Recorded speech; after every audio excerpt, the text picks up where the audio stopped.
ඕගොල්ලෝ සාදරයෙන් පිළිගන්නවා මගේ YouTube channel එකට. මම අද කරන්නේ Python කොහොමද අපි PC එකට install කරන විදිය තමයි පෙන්නන්නේ. ඊට පස්සේ install කරලා කොහොමද path එක environment variable එකට දාන එක මම කියන්නේ බලමු. Python install කියලා. ඊට පස්සේ මේක එනවා download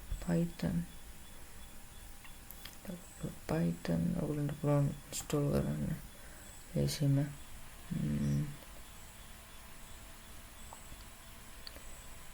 latest මේක මෙතනින් ඩවුන්ලෝඩ් කරගන්න පුළුවන් ඕගොල්ලන්ට.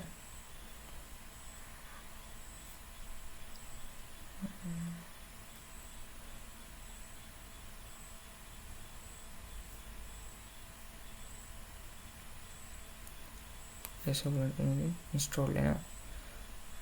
දැන් තමයි තියෙනවා ඉන්ස්ටෝල් කරන්න යන්නේ. කැන්සල් කරනවා.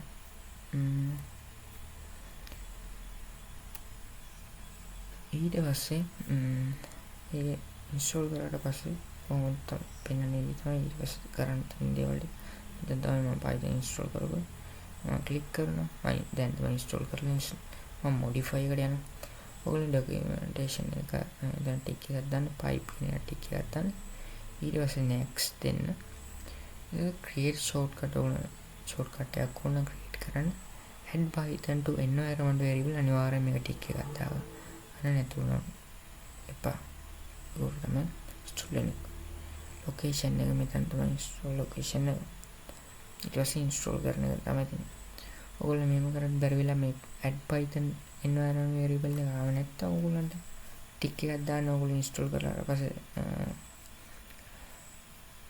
changes කරද්දි මේ වගේ ඔයගොල්ලෝ ආයෙත් අර මං කරා වගේ මෙතන ඔයගොල්ලන්ට ඊට පස්සේ දෙන්නේ modify කියන එක modify විදිහට අර කරා වගේ යන්න මම ඉස්සෙල්ලා කරා වගේ ඊට පස්සේ ඔයගොල්ලන්ට අනිවාර්යෙන් පෙන්නන්නේ add python to environment variable හරි ඊට පස්සේ මම environment variable එකට යනවා open කරනවා හරි එතකොට මම මෙතන click environment variable ඊට පස්සේ මම system variable එකට යනවා මේක path කියන එක මම ක්ලික් කරනවා. ඕගොල්ලෝ පේනදි මම ඇඩ් කරලා තියෙනවා. ටික. ඕගොල්ලන්ට මෙහෙම ගිහලා මෙතන new path එකක් ඇඩ් කරන්න පුළුවන්. මේ path එක ගන්න විදිහ තමයි මම කියන්නේ යන්නේ.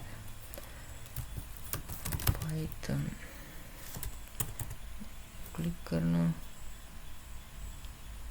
මම මෙතන open file location එක ගන්න. මේ cancel කරනවා.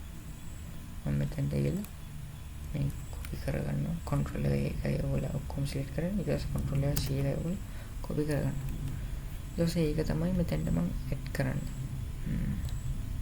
මගේ path එක විදියට ඒක okay කරන්න ඕනේ ඔයගොල්ලෝ ඊට පස්සේ කරාට පස්සේ ඔයගොල්ලෝ install වෙලාද කියලා බලන්න ඉතින් තමයි මම කරන්නේ මම කරන්නේ මම already install කරන නිසා install වෙලාද කියලා බලන විදිය තමයි terminal එක ගන්නවා ඊට ඕපන් කරගන්නවා PowerShell එක හරි මොන එකක් Python කියන red එකයි version ඊට පස්සේ Python version එක නම් 3.2 කියලා එනවා එහෙනම් ලේසියෙන්ම ඔයගොල්ලෝ ඉන්ස්ටෝල් කරන්න පුළුවන් මේ වීඩියෝ එක හොඳයි නේ ඔයගොල්ලෝ අලුත් share කරන්න අනේ ඊළඟ වීඩියෝ එක හම්බෙමු